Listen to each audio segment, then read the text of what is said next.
De retour sur le Festival des Mets et des Mots. Alors là, on est assis sur scène. Oui. Parce qu'on change de média, on va dire.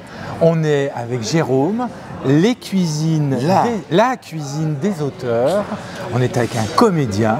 Alors, présente-nous la cuisine des auteurs. Alors, la cuisine des auteurs, c'est une ode gastronomique à travers la littérature française, notamment.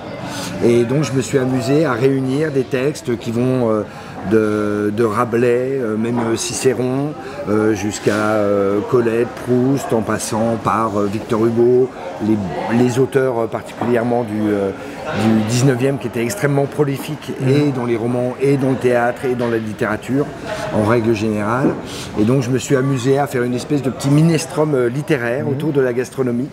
Et je cuisine en direct pour les gens, pour une petite mise en bouche. Tout à fait, et il cuisine. Ouais, je cuisine. Alors, la cuisine, elle est derrière nous. Ouais. Alors, pourquoi une caravane? Parce qu'on ne la voit pas, mais on est assis sur un mur de caravane. Sur le plateau. Qui est le plateau de la scène. Exactement. Pourquoi avoir choisi une caravane? En fait, j'avais envie d'un spectacle itinérant. Et donc, la caravane était un peu comme une espèce de food truck. Mais le food truck, si tu veux, t'es trop haut, t'as pas de scène, donc t'es coincé dans ton camion. Donc, on a imaginé ce dispositif où effectivement, on a percé la structure de la caravane pour en faire un plateau qui est sur vérin hydraulique. Et du coup, ça me permet d'avoir une petite scène pour jouer. À l'intérieur, on a tout le matos qu'il faut pour pouvoir cuisiner. On a les frigos, on a l'évier, on a la plancha, une plancha Le Marquier d'ailleurs, qui est un de nos partenaires. Et puis, voilà, je cuisine tout en jouant ce personnage qui s'appelle Ripaille. Voilà, il commence même sur le toit. Ouais, je commence sur le toit. Voilà. On le voit, il arrive du toit. J'en descends assez vite, mais voilà, pour ouvrir cette caravane.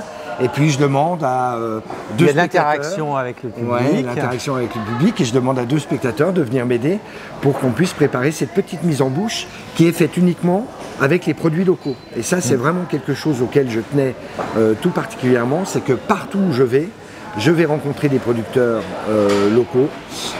Donc là, par exemple, on a des jus de pommes, la boulangerie. Beaucoup d'oignons. On a d'oignons, on a de l'asperge pour demain. On a vu la préparation de l'oignon l'autre soir, il y avait quelques kilos d'oignons. Ouais, et hier, on a fait avec des fraises, par exemple, qu'on avait ramené pour le coup du Lot-et-Garonne, parce qu'on voulait faire aussi un petit lien entre la région où est installée la compagnie avec Cœur et Panache, et puis en même temps travailler quand même les produits locaux. Donc on l'a fait avec une brioche qui venait de la boulangerie Le Palais Gourmand sur Villers-Cotterêts, qui est absolument incroyable. Et là on a récupéré aussi le pain ce matin pour faire voilà, petite compotée d'oignons avec... alors là on va mettre de la saucisse fumée qui vient pareil de la boucherie de Villers-Cotterêts. Donc ce matin, ils sont allés faire leur petit shopping avant de venir, exactement. Leur petit marché. Alors toi, c'est quoi ton parcours? Alors moi, t'es comédien? Parcours, je suis comédien. Un petit peu. J'étais au conservatoire pendant 3 ans et puis à l'issue de la fin du conservatoire, j'ai eu la chance d'être engagé à la Comédie Française. Oh là là, la Comédie Française, alors attention. Où j'ai officié pendant 25 ans avec beaucoup de plaisir, de gourmandise et tout ça. Mais 5 ans avant de partir du français, j'avais besoin et envie de retrouver ce contact avec le public, de casser un peu ce 4e mur et de retrouver un petit peu l'essence même de notre métier, qui est un métier finalement un peu de saltimbanque, et de retrouver en toute modestie évidemment l'idée d'un Molière qui part avec sa charrette, sa troupe sur les routes de France. Et donc voilà, la charrette a été remplacée par une caravane. Tirée par un petit camion, une voiture, je ne sais pas, motorisé. Un petit camion, et voilà, et puis je suis avec mes camarades. Oui, parce qu'il n'est pas tout seul, il y a toute une équipe autour de lui pour la régie, pour la musique, parce qu'il y a de la musique. Le son, la lumière. Les effets spéciaux, parce qu'il y a des effets spéciaux aussi. On va peut-être pas tout dire. Non, mais voilà, j'ai dit que les effets spéciaux. Après, surprise. Non, mais c'est pas de la pyrotechnie non plus. Hein, mais pas loin. On n'est pas loin du feu d'artifice. Mais le feu d'artifice, il se passe là. Ah oui, c'est dedans. C'est pas... De toute façon, là, on est en plus sous une tente, donc ça serait compliqué de faire un peu plus haut. Généralement, on joue pas sous une tente. On joue vraiment... nous, en fait, ce qu'on veut véhiculer aussi, c'est le patrimoine architectural. Donc, on peut jouer dans une abbaye, on peut jouer... on a le château de Villers-Cotterêts derrière.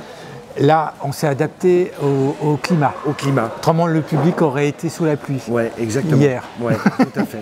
Aujourd'hui, effectivement, il fait un peu plus beau aujourd'hui. Ouais. Mais après, c'est beaucoup de travail pour déplacer la caravane, la mettre, effectivement. Mais voilà, nous, on a plutôt tendance à vouloir aussi mettre en avant ce patrimoine architectural. Mais quand je dis architectural, c'est pas forcément de l'architecture en dur. Oui, oui, non. On a joué, par exemple, dans les Burons, enfin au milieu de Burons, en Aubrac, voilà, à 1400 mètres d'altitude, où les gens ont pris leur bâton de pèlerin, ont fait 2,5 km à grimper dans la montagne pour venir nous voir jouer. Elle est montée comment, là? Au milieu des vaches et des taureaux. Bah ça a été tracté par un tracteur. Ah ouais. Ensuite une. Ah oui, c'est des aventures. Ouais, ça a été toute une aventure. Parce que c'est quand même une caravane. Ouais. Non, c'est formidable, c'est génial. J'adore ce spectacle.